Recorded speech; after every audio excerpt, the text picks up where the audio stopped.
Hello, আসসালামু আলাইকুম everyone. কী অবস্থা সবার? আশা করি সবাই অনেক অনেক ভালো আছেন।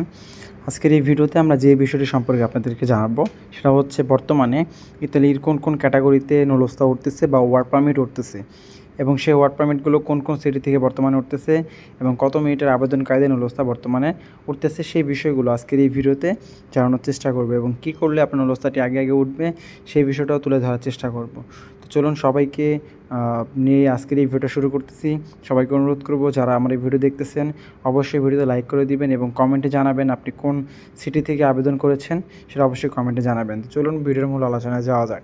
ফার্স্টেই বলি বর্তমানে কোন কোন ক্যাটাগরি নুলস্তা উঠতেছে।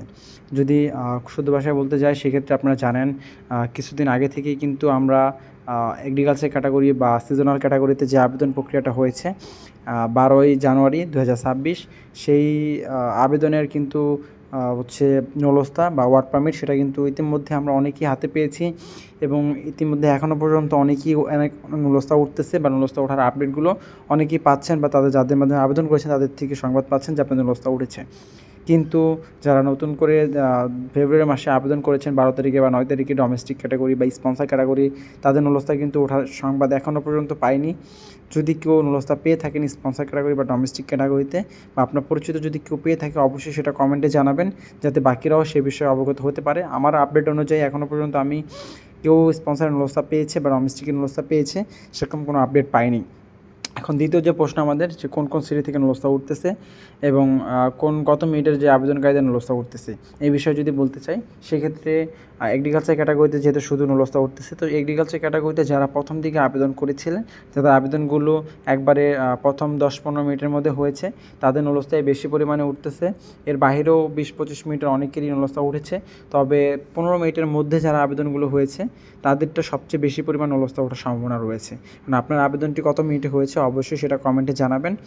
আর পাশাপাশি কোন কোন সিটি থেকে নুলস্তা উঠতেছে সেই বিষয়ে যদি বলি, আমরা আগে যে গত সপ্তাহে যে ভিডিওটা দিয়েছিলাম সেখানে কিন্তু আমরা রোম শহরে কোনো কথা উল্লেখ করিনি, তবে আমরা বর্তমানে রোম শহর থেকে আপডেট পাচ্ছি। রোম শহর থেকে ইতিমধ্যে আমার পরিচিত 2 জনের নুলস্তা ওঠার সংবাদ আমি পেয়েছি। পাশাপাশি অনেকেই মেসেজের মাধ্যমে আমাদেরকে ফেসবুকে যেহেতু মেসেজ করা যায় মেসেজের মাধ্যমে অনেকেই জানাচ্ছে রোম শহর থেকে নুলস্তা পাচ্ছে বা তাদের যাদের মধ্যে আবেদন করেছে তার কাছ থেকে সংবাদ পেয়েছে যে রোম শহরে নুলস্তা উঠেছে। এবং এর পাশাপাশি মিলান থেকে তো আমরা গত সপ্তাহে বলেছিলাম নুলস্তা উঠতেছে এবং সেই সব ধারাবাহিকতায় এখনও পর্যন্ত কন্টিনিউয়াসলি মিলান থেকে নুলস্তা ওঠার আপডেট আমরা পাচ্ছি। এর পাশাপাশি কালাবিয়া অঞ্চলগুলো যেগুলো রয়েছে সেখান থেকে নুলস্তা আসতেছে। কাসেরতা, কসেনজা এই সকল সিটি থেকে নুলস্তা আসছে। কর্তেনো থেকেও আমরা নুলস্তা ওঠার সংবাদ পেয়েছি। পালেরমোর সিটি থেকে আমরা একটি নুলস্তা ওঠার সংবাদ পেয়েছি। এছাড়া ভ্যানিস থেকে এখনও পর্যন্ত আমি কোনো আপডেট পাইনি। যদি ভ্যানিস থেকে কারো নুলস্তা উঠে থাকেন অবশ্যই কমেন্টে জানাবেন। পাশাপাশি জেনোভা থেকেও আমরা নুলস্তা ওঠার সংবাদ পেয়েছি। এর বাইরেও আরও অনেক সিটি রয়েছে ইতালির, যেমন বিশেষ করে নেপোলি সিটি রয়েছে। তো নেপোলি সিটি থেকে আমার পরিচিত কেউ এখনও পর্যন্ত নুলস্তা পায়নি, তবে কয়েকজনের মেসেজের মাধ্যমে জানালো যে তাদের নুলস্তাগুলো উঠতেছে। সে বিষয়ে আমি এখনও শিওরলি কনফার্ম না। তো যতটুকু আপনাদের জন্য কালেক্ট করতে পেরেছি আমি কোন কোন সিটিতে নুলস্তা উঠেছে ততটুকু আপনাদের মাঝে তুলে ধরার চেষ্টা করলাম। আর কী করলে আপনাদের নুলস্তা উঠবে সেই বিষয়ে যদি বলতে চাই সেক্ষেত্রে আপনার মালিক যদি সঠিকভাবে ডকুমেন্ট সাবমিট করে থাকে সেক্ষেত্রে অবশ্যই নুলস্তা উঠবে।